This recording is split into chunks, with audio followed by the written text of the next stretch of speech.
Shri Krishna tells Arjun, as the mighty air moving everywhere ever abides in the etheric space, Akash, know that in the same manner all existences abide in me. Wherever air goes, it still remains in the sky. Just like air remains in the sky, in the same way all creatures abide in the Supreme Soul. First of all, air is in the sky, but the sky has not held air on all four sides, because the sky has no boundaries. In the same way, the Supreme Soul is boundaryless and has no limits, and individual souls abide in the Supreme Soul. The Supreme Soul cannot be seen with the eyes, and therefore the Supreme Soul has not kept individual beings, yet individual beings abide in the Supreme Soul. Just like air is supported by the sky, Jiv, individual souls, are supported by Shiv, the Supreme Soul. The second thing to learn from the example in this verse is that air can become warm and cold, air can be steady or moving, air can be wet or dry, but we cannot say that the sky has become wet, we cannot say that the sky has become dry, the sky has become hot, the sky has become cold, the sky has gone somewhere, or that the sky has become steady.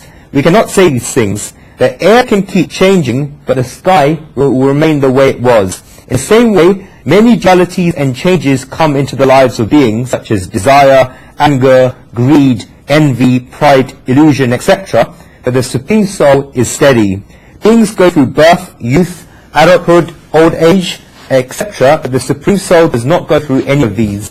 These changes do not touch the Supreme Soul. Thirdly, moving or steady air is always in the sky and cannot go without leaving the sky.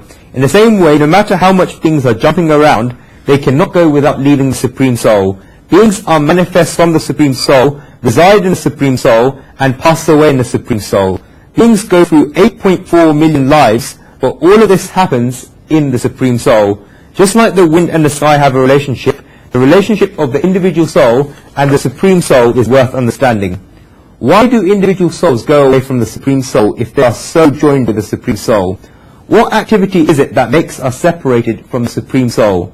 Metaphysicists explain that the individual soul is pure. We saw earlier in the 8th chapter that there are the Paramatma, the Supreme Soul, the Pratikatma, pure consciousness, and the Jivatma, the individual soul. The individual soul is a part of the Supreme Soul. This individual soul is pure because it is a part of God. Then the ego comes inside the individual soul. This ego is not a part of God, but a part of nature. There are two natures of Purush, God, and Prakriti, nature. A part of Purush, God became separated, and it was pure, but this ego comes into it, and this ego is a part of Prakriti, nature. When the ego comes, then what it does is that Prakriti, nature, pulls all of its parts towards itself. This is like a girl marrying a boy and putting her own family into his house. This boy should be seeing his family where he lives, but when he looks around, all he can see is his wife's family. How clever must this wife be? This Prakriti, nature, is just like that in the form of the ego. It marries the Purush, God, in the form of the individual soul, sees that the individual soul has a lot of competence, and begins pulling its relatives towards the individual soul. First, Prakriti, nature, pulls its 5 brothers of the gross elements, earth, water, fire, air, and ether. Once these 5 brothers come, then a body is made, because the body is created out of the 5 elements. The Prakriti, nature, pulls its friends by the name of attachment. These keep the individual soul so occupied that this Purush individual soul in the form of the husband forgets who his parents and his family are. The individual soul forgets all of these. This is the game that Prakriti, nature, plays. Whenever the individual soul remembers the father, God, Purush, God, then Prakriti, nature, distracts the individual soul and says that there is no hurry. Prakriti, nature, calls objects through the 5 subtle senses: words, smell, taste, appearance, and touch. As soon as the individual soul begins talking about going towards the ultimate father, then Prakriti, nature, brings objects and sensual pleasures. Prakriti, nature, tells the individual soul about how much the individual soul is enjoying itself. For example, Prakriti tells the individual soul to eat fries. The husband says that he wishes to worship God, and the wife says that he should first eat the fries. The wife would then bring the plate. This Prakriti, nature, pulls the individual soul that is pure by bringing up part of itself in the form of the ego. When the 5 gross elements come, then the world begins. Then the types of Prakriti, nature, keep increasing. We saw about these 5 gross elements in the 4th verse of the 7th chapter of the Gita. Pina Prakriti Tashata Bhumi Rapo Nalo Vayokshamo Buddhirevacha Amkara Iti Amabhina Prakriti Yastaha. Earth, water, fire, air, ether, mind and understanding, and self-sense. This is the 8-fold division of my nature. These are all parts of Prakriti nature that have pulled us. There are so many such different parts of Prakriti nature, and the individual soul is alone. These things keep the individual soul occupied in Prakriti nature and separated from God. This pull towards the material world keeps increasing. If the individual soul uses his powers to attain Prakriti nature, then the individual soul will increase his business, create a house, have cars, etc. All of these things happen as a result of nature. If you sit down to think about it in reality, then what is a house? I often think about it that a house is made up of some elements, and it is created to keep something else that is made up of 5 elements. This is a house. Arrangements are made to lay materials out to keep someone who is made up of the 5 elements. One person has made a house out of 5,000 bricks, another person has made a house out of 10,000 bricks, and yet another person has made a house out of 20,000 bricks, but the root is the bricks. Arrangements are made to lay something made out of elements to keep something else that is made up of the 5 elements. This is what pulls individual beings. The result is that the individual soul is separated from the Supreme Soul. Because the individual soul is separated from the Supreme Soul and is drawn by Prakriti nature, expectations of happiness arise and all sorrows arise from this. The root cause of this is separation from the Supreme Soul. These efforts of chasing after happiness give rise to sorrows.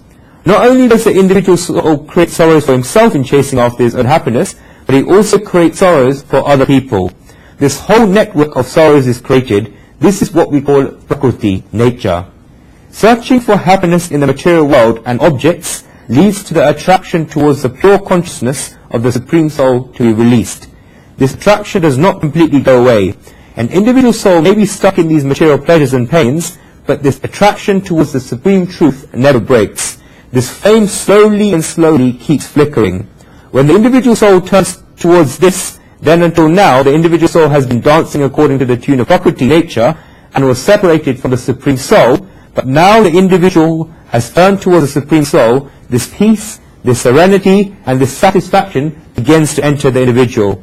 When the individual soul sits close to the Supreme Soul, then the individual soul has the divine experience that from time immemorial the individual soul was Brahman, and that the individual soul was the Supreme Soul, and that the individual soul was never different. That which comes in the middle is Maya, illusion. God says that it was the individual soul that was separated from God, and that God had always held the individual soul. If God had let go of the individual soul, then there would be no possibility of going back to God. I can use a different example and say that we are residing in the world because the pull of gravity keeps us in the world. But how many people realize that this earth is keeping them in this world? If the earth let go of its gravity, then we would not be able to reside on this earth. These scientific books are worth reading because they tell us that the earth is moving with such speed that if the centrifugal force came, then it would throw us all out of this earth, and who knows where we would go in eternal space. But we do not get thrown out of this earth because earth holds us through gravity. If you go to the moon, then it will be difficult to walk. This is because the moon only has a sixth of the gravity of the earth. If we go to the moon, then our weight increases by 6 times without us doing anything. And if we were walking on the moon, then it would look as if we are jumping because the moon does not have the pull of gravity that the earth has. If the earth let go of the strong gravity, then we would all be thrown into space. But we do know that this earth is holding on to us. The moment when you learn about the law of gravity, when you study Newton, you study physics, and you study science books, then you realize that you do not know about it, but the earth was holding on to you. The earth did not begin holding on to you when you found out about the law of gravity. Even when you did not know about the law of gravity and you were ignorant, the earth was still holding on to you. In the same way, you may not know the Supreme Soul, and you may not perform devotion and penances for the Supreme Soul, but God is still holding on to you.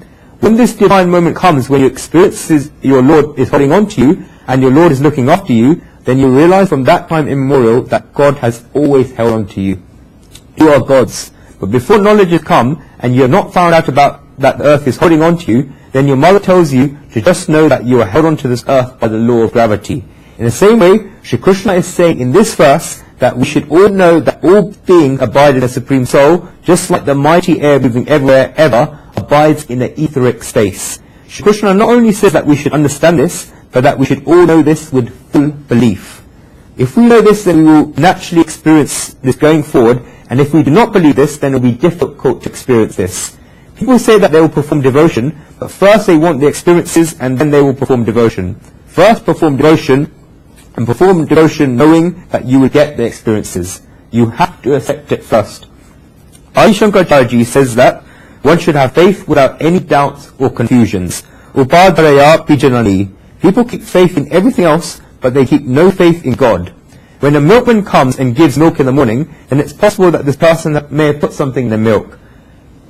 I remember, Guruji says he remembers that when there were troubles in Mumbai in 1992 and 93, and there were warnings every day, for example, that there may be something in the bread, and therefore people should not take any bread, there may be something in the milk, and therefore people should not take any milk, etc. When this place where people keep faith is shaken, then we do not take that thing for 4 days. Do you get this question from the person, from the bakery who is bringing you bread? May have put something in the bread? We have faith in the milkman, the baker, or the grocer. When we sit in a taxi, then we put full faith in the taxi driver when the taxi driver shows us his license. We know that we have sat in a taxi and that the taxi driver will take us to the destination. When we travel on a plane, and we have full faith in the pilot that the pilot will take us to the right airport and will land us there. But it is possible that the pilot does not take us there and the plane starts beeping. People have this faith in the pilot that the pilot will not take them there, but a person does not have faith in the Supreme Soul, who is the reason why the milkman can bring milk, why the baker can bring bread, and why the pilot can fly the plane. God must have compassion for him to say that we should know that all beings abide in him. Next verse.